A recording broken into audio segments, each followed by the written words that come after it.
Hey everybody, welcome to this is part 6 of our patent basics series. Today we're talking about the most important part of any patent, and that is the claims portion of the patent. The statute that sets up the patent system requires that you have a section after the specification that is a set of claims that distinctly particularly point out and distinctly claim the subject matter of the invention. So it's got to particularly point out and distinctly claim the subject matter of the invention. That's what it requires. So this is your section that you get to define your area of exclusivity, the things that you can stop other people from doing because you invented it, your monopoly that you get to have. And you have to do it distinctly so that the edges, the borders, where someone is infringing or not infringing your patent are clearly drawn so that people can know whether they're infringing or not infringing your patent. And a patent is usually going to have a number of different elements to each invention. The elements you could have, so it's just A, B, C, and D are the 4 elements of your claim. If you have just A, B, and C, you are not infringing the claim. If you just have A, B, and D, you're not infringing the claim. You have to have all of the elements, A, B, C, and D, in order to be considered infringing on that claim.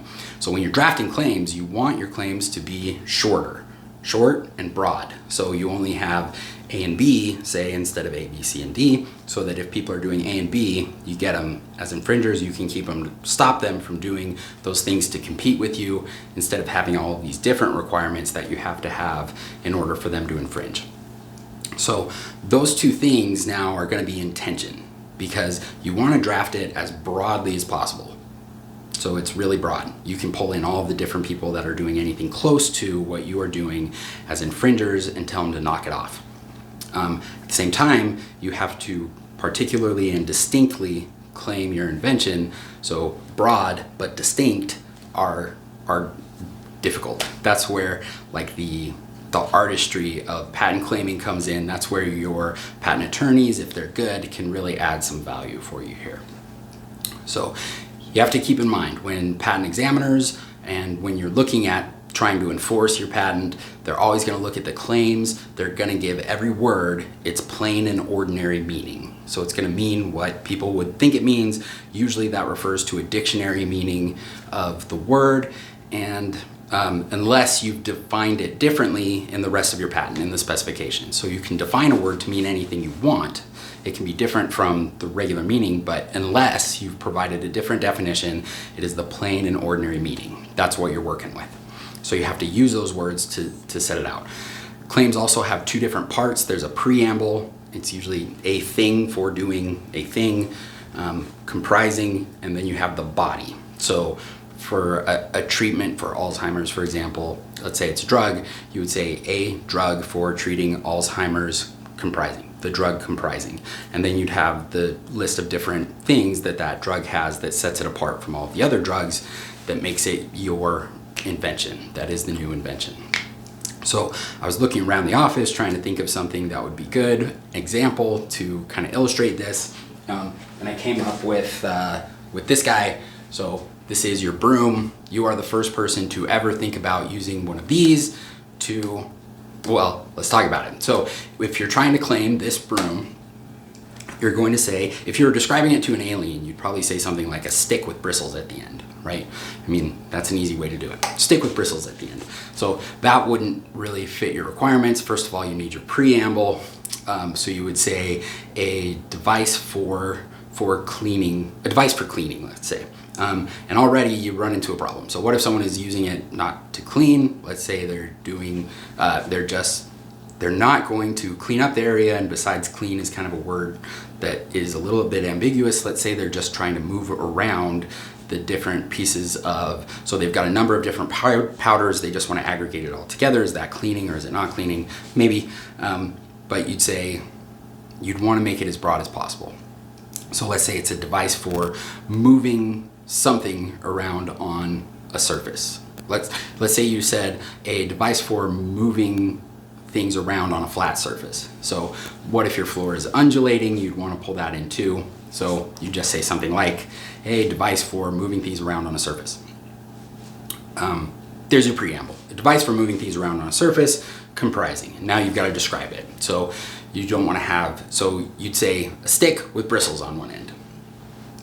So now we have other problems. If, like this one, you have an aluminum handle instead of a wood handle, now it's not really a stick. It's not what people think of as a stick, so you'd have to find something that is different than a stick. You could say like a handle.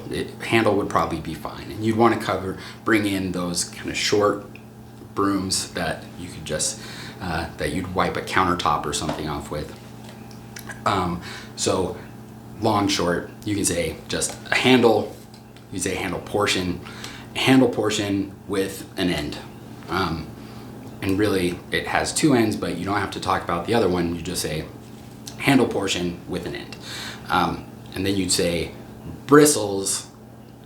Let's say you said bristles on that end. So on doesn't really, does that mean they're coming out of that part of the handle or what? You could say bristles connected to an end of the handle. But then what if it's connected to something else that's connected to the handle? Does that infringe? Is that connected to the handle?